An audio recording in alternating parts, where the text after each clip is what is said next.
तो चूक रहेगी। क्या हो रहा है? इनको भरोसा नहीं लग रहा है कि भारतीय बल्लेबाज आ रहे हैं, या इनकी वो गेम ही नहीं है, या श्योरिटी नहीं है, कभी ओपन करे फिर टीम पे खेले पिछले मैच। क्या है यहाँ पे माजरा? मुझे लगता है उनका जो खेलने का अंदाज है वो ऐसा ही है, वो छक्के वाले प्लेयर नहीं है। वो छक्का मारते वो सेट हो जाते हैं, स्पिन आती है। तो मैंने नहीं देखा उन्हें फास्ट बॉलिंग में कदमों का इस्तेमाल करके उन्होंने छक्का मारा हो, या कवर्स के ऊपर या खड़े खड़े लप्पे मारे हो जो छक्के हुए हैं। वो उनका गेम नहीं है। वो गेम खेलते हैं, डाउन द ग्राउंड खेलते हैं, सेफ क्रिकेट खेलते हैं, इसलिए कंसिस्टेंट परफॉर्मेंस रन बनाते हैं। स्ट्राइक रेट उतना बेहतर नहीं है। बट मैं कहूँगा अगर आप लीडर हैं तो आपको ये सोचना पड़ेगा कि यार क्या ये गेम सही है मेरी टीम के लिए? अगर नहीं है, या तो अपने आप को नीचे लाएं, किसी एक ऐसे बैट्समैन को ऊपर भेजें जिसका काम ही सिर्फ 6 ओवर हो कि भाई ये 6 ओवर के बाद तो आउट होके आइए, बाकी हम देख लेंगे, लेकिन 6 ओवर तू रुका 50-60 रन होने चाहिए बोर्ड में।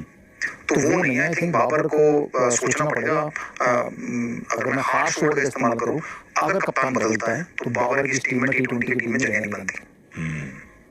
क्या ये मेरे हार्श वर्ड है, क्योंकि उनका स्ट्राइक रेट, उनकी परफॉर्मेंस वैसी नहीं है कि वो आज के जमाने के T20 क्रिकेट में। नमस्कार दोस्तों, आप सभी का स्वागत है भारत न्यूज चैनल में। हम जानते हैं कि T20 वर्ल्ड कप से 2024 से पाकिस्तान टीम आउट हो चुकी है। पता चले कि पाकिस्तान टीम जैसे ही T20 वर्ल्ड कप से बाहर हुई, वैसे ही बाबर आजम की आलोचना जमकर हो रही है। पता चले कि भारत के पूर्व बल्लेबाज वीरेंद्र सहवाग ने बाबर आजम की क्लास लगाते हुए कहा कि अगर बाबर आजम पाकिस्तान टीम के कप्तान नहीं होते तो पाकिस्तान टीम उनकी कोई भी जगह नहीं है, क्योंकि बाबर आजम जैसे बल्लेबाज T20 फॉर्मेट को सूट ही नहीं करता। वीरेंद्र सहवाग के इस स्टेटमेंट के बाद पाकिस्तान मीडिया के पूरी तरीके से जल बन चुकी है। आजम अगर कप्तानी नहीं करते तो मेरे हिसाब से पाकिस्तान की T20 टीम में उनकी जगह भी नहीं बनती। और उन्होंने वो उसको एक्सप्लेन करने के लिए यही कहा है कि जितना वो टाइम लेते हैं खेलने में और जो उनका स्ट्राइक रेट है उस हिसाब से वो इस फॉर्मेट को सूट नहीं कर सकते। भाई आपने तो 3 छक्कों की बात की थी, वो तो एक छक्के में ही कह रहे हैं बड़ा मुश्किल है फास्ट बॉलर पे मारना।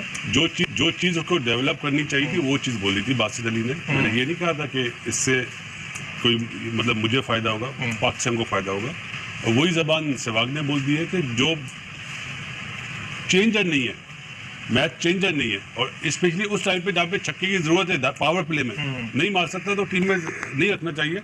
लेकिन अब ये बातें हो रही है, पहले ये बातें कोई सोच भी नहीं रहा था कि 4000 रन। हमारा मसला ये ना, हम पर्सनल माइलस्टोन पे बहुत खुश हो जाते हैं। रैंकिंग नंबर 1 पाकिस्तान रैंकिंग पर आ गया T20 की, या बाबर नंबर 1 बैट्समैन आ गया, या शाहिद नंबर 1 बॉलर आ गया। जिम्मेदार प्लेयर नहीं है, इसका जिम्मेदार बोर्ड है।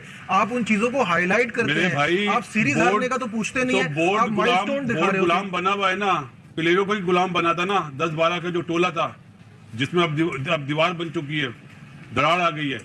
तो पहले जो बोर्ड था उन्होंने इन्हें उठाया था। अब दुनिया सब जानती है, अब तो दूसरे भी बोलने लगे। टीम जब वर्ल्ड कप में बिना कुछ इम्पैक्ट क्रिएट किए छोटी टीम से हार कर बाहर हो जाए तो फैंस का गुस्सा तो लाजमी है, और फॉर्मर क्रिकेटर्स का तो पूछो ही मत। दानिश कनेरिया से लेकर शोएब अख्तर से लेकर वसीम अकरम तक सबका गुस्सा फूटा है बाबर एंड कंपनी पर। नहीं है तो क्या बाबर की T20 टीम में जगह बनती है? नहीं, थोड़े हार्श वर्ड्स हैं सहवाग के। बाबर आजम एक नोन परफॉर्मर है, ठीक है, वो छक्के नहीं लगाता, वो बहुत ज्यादा एग्रेसिव बैटिंग नहीं करता, उसका स्ट्राइक रेट खराब है, लेकिन ये चीजें ऐसी है जो इंप्रूव कर सकता है। वो अभी इस साल अक्टूबर में वो 30 साल का होगा, उसके पास अभी 4-5 साल एटलीस्ट T20 क्रिकेट के लिए मौजूद हैं, तो उसको अपने आप को चेंज करना होगा। विराट कोहली के लिए कहा जा रहा था कि जी 120 का स्ट्राइक रेट, 124 का स्ट्राइक रेट, उसने इस IPL में 150 का स्ट्राइक रेट किया। आपके पास PSL है, आपके पास बायलैटरल सीरीज के मैचेस हैं, आप उसमें अपनी कारकर्दगी इंप्रूव करें, अपना स्ट्राइक रेट इंप्रूव करें। और अगर कप्तान नहीं होता सो बी इट, लेकिन उसको तो और ज्यादा रिलीफ होगा। लेकिन शायद भाई इसमें आपके पॉइंट में एक चीज ऐड करना चाहूंगा। When we talk about Virat Kohli, he has the liberty के पीछे ऐसे प्लेयर आ रहे हैं उनके पास। अभी तो रिंकू सिंह भी टीम में नहीं ये एक बात थे, रिंकू सिंह हो जाते हैं, हार्दिक हो जाते हैं, सूर्या कुमार हो हमारा जाते हैं। मिडिल ऑर्डर बिल्कुल भी, मैं एक स्टैट देख रहा था कि 5 साल में हमने 27 प्ले 3 से 7 नंबर पर आजमाए, इंडिया ने 32 आजमाए। लेकिन इंडिया के पास एक स्टेबिलिटी है, वो अपने 7 प्लेयरों को, और वो ODI की क्रिकेट के और T20 के क्रिकेट के प्लेयर अलग अलग रखते हैं। उन्होंने ईशान किशन को नहीं लिया, उन्होंने KL राहुल को नहीं लिया, उन्होंने श्रेयस अय्यर को नहीं लिया। ये वो प्लेयर्स हैं जो थोड़ा सेट होने में टाइम लेते हैं, इसलिए वो ODI क्रिकेट के लिए सूटेबल है, लेकिन T20 क्रिकेट के लिए। एक सवाल पूछना चाहूंगा, 5 साल में कितने प्लेयर? 5 साल में पाकिस्तान ने 27 प्लेयर आजमाए, इंडिया ने 32 आजमाए। और ओपनर कितने आजमाए थे? ओपनर अब वो एक स्टेट बिल्कुल डिफरेंट है, हमने इतने ओपनर नहीं आजमाए।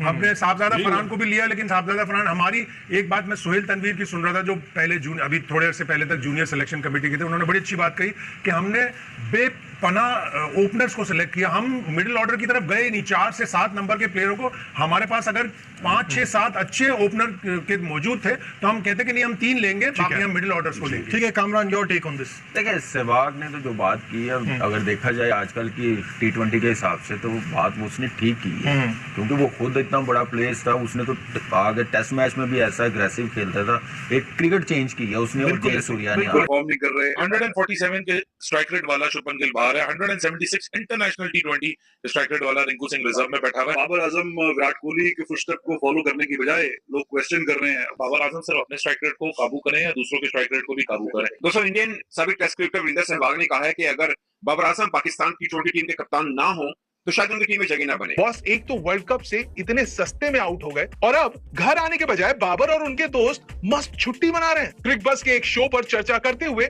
वीरेंद्र सहवाग ने कहा कि बाबर आजम ऐसे खिलाड़ी नहीं है जो बड़े छक्के लगा सकते हो, वो 6 तभी लगाते हैं जब वो सेट हो या सामने स्पिन गेंदबाजी हो रही हो। सहवाग ने अपना ये बयान देते हुए कहा कि बाबर को उन्होंने कभी तेज गेंदबाजी के खिलाफ आगे बढ़कर 6 मारते हुए नहीं देखा और ना ही कभी कवर के ऊपर से छक्का लगाते देखा है। बाबर केवल डिफेंसिव सुरक्षित शॉट्स लगाना जानते हैं, इसलिए वो खूब सारे रन बनाते हैं, लेकिन उनका स्ट्राइक रेट भी कुछ खास बढ़िया नहीं है।